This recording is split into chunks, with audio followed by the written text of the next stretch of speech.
Okay, so I want to tell a little story about this guy I used to know. This rabbi that was the rabbi of the temple I went to growing up in Dix Hills, Temple Beth Torah. Mark Gelman, Rabbi Gelman. Now, unlike in Orthodox Judaism, where you can have really prominent, famous rabbis that everybody like Orthodox Judaism has heard of, Menachem Mendel Schneerson, if you've heard of him, somebody like that. We don't really have that Orthodox and conservative Judaism. There's no real famous or celebrity rabbis. Like you'd have a celebrity Christian preacher, like a Joel Osteen. Nah, I don't have that in Reform Judaism. But if anyone was, it was Rabbi Gelman, because this guy was basically famous in the New York area and even beyond. Pretty much every Jew in New York, Long Island, had heard of him. If you said Rabbi Gelman, it's, oh yeah, I know that guy, because he had his own TV show, this like round table political type show with this priest, this Catholic priest named Father Tom Hartman, called the God Squad. They were really good friends, like brothers, and they did it together for years, long time. And he wrote numerous books, and this guy was pretty high profile and prominent. And because of the TV show and everything, even a lot of non-Jewish New Yorkers knew him. And he also had a weekly column or bi-weekly column in the newspaper. He'd write about different issues. And yeah, he was pretty big. And despite being the rabbi of a left-wing congregation in Dix Hills, Melville, he was conservative. And I'm sure today he's probably a Trump supporter. But this guy wasn't no liberal. Hell no. And he also was never afraid to speak his mind. He basically said whatever he wanted and didn't have much of a filter. As far as rabbis went, he actually kind of reminded me of Trump a little bit. He just really didn't care what you thought. And he would get away with it, Teflon Mark. So, and of course, being so prominent, he's got a lot of connections, political connections. He knows all the local politicians, maybe even beyond.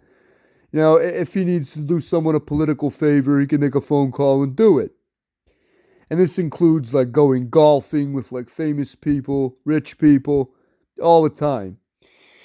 So in 1993, when we moved to Dix Hills, my parents went to the temple to talk to him, just to get a feel for the synagogue and what it was about, whether this was a temple we'd want to go to. So they go in the Gelman's office. And Gelman's a little bit cocky, right? Just about himself in general and all his connections and all that shit. And in the middle of this, he turns to my parents and goes, "Hey, do you know I went golfing with Bobby Johnson yesterday?" Referring to Robert Johnson, the former publisher of Newsday, big newspaper publisher. And my mom didn't really like that, right? So my mom's never been afraid to speak her mind either. Neither of my parents. No. So she looks at him and goes, "Oh, is this the name-dropping portion of the sermon, Rabbi?" And he looks so embarrassed, right? He kind of took it all back. He's like, "I'm sorry, Peggy. I really didn't mean it like that. Whatever." And, they're both like, "Okay, whatever, forget it." But yeah, this is kind of who he was. I think they used to call them braggarts. Yeah. And this guy's sermons were legendary, right? He would basically just say whatever he wanted during his sermons and get away with it. Some of the shit he said back then would probably get him fired today, even him.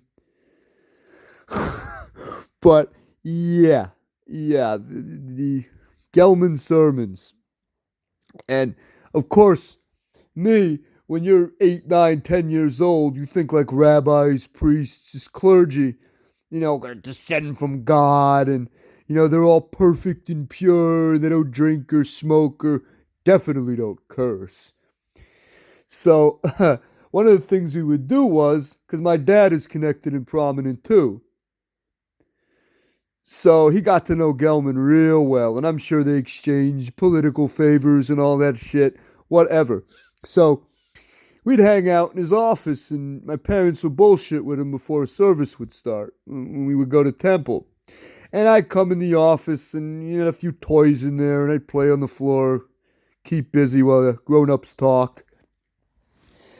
And then this one day we're in there, and I don't know if he was pissed off at something or what, but I guess he forgot I was in there too. And he starts cursing up a fucking storm. All of a sudden I just hear, fucking motherfucking asshole, piece of shit, cocksucker, like whatever he said. And I'm just in total shock. And like, oh my God, he said a curse. Oh, and I also thought it was so cool. Like, I have a rabbi that curses. Oh my God, he's cursing. And I just kept like saying it for like an hour and just wouldn't shut up about it because I was so amazed. And then finally my dad goes, yeah, he said a curse, David. Big fucking deal. Yeah, he curses. He's a human being. Enough, just shut up already. I don't want to hear it anymore. But yeah, so like I said, he had some legendary sermons. And I mean, how much you wanted to fall asleep out of boredom being in temple as a kid. Oh, when sermon time came, you were awake because you knew he was going to say something just off the wall. By rabbi standards, yeah. He didn't give a shit what anyone thought. And he never hesitated to speak his mind. He was kind of like a rabbi version of Trump. Did not care. And even if his own congregation got offended, like, fuck you. Like, I'm going to say what I want.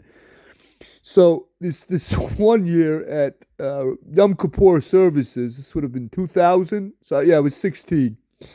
Yom Kippur 2000. I'm sitting there at the end of like 5 hours with the services. It's like a 2-hour service in the morning, 3-hour service in the afternoon. And I'm so bored. I'm dying. And as I'm sitting there in the pews, about to just pass out, Gelman's doing his sermon. And then all of a sudden he goes, you know, life is like a flower. You bloom, you grow up, and then you get cut down by the Mexican gardeners. And even back in 2000, you know, Long Island Jews were a pretty PC crowd. And you could hear a pin drop in the whole temple for what seemed like an hour. And you could hear all the kids like trying not to laugh and piss off their parents. You know what I mean? Like, we're all just like, oh my God, I can't believe you just said that. Holy shit. Like I said, even back in 2000, less PC world, holy shit. Cut down by the Mexican gardeners. I don't know if there were any like Mexican janitors that worked at the temple or something that were listening in on this. Because it was kind of broad, you know, the microphones are pretty loud. Even if they were cleaning the hallway or the bathroom, they probably still would have heard it. Oh, I think we had speakers in other parts of the temple, so you wouldn't miss the service if you stepped outside. Oh, they all heard it. And I don't know what they thought, but yeah. Yeah, this was Gelman, and this is the type of crazy off-the-wall shit he would say. And his sermons are like whenever. Didn't give a fuck, son. Yeah. And this is one reason why I love this guy and why he was just a legend. He retired from the temple and moved to California or something. Retired as rabbi. Now he's just an honorary rabbi at the temple, in name only. But yeah, this is the story of Mark Gelman, the great Rabbi Gelman.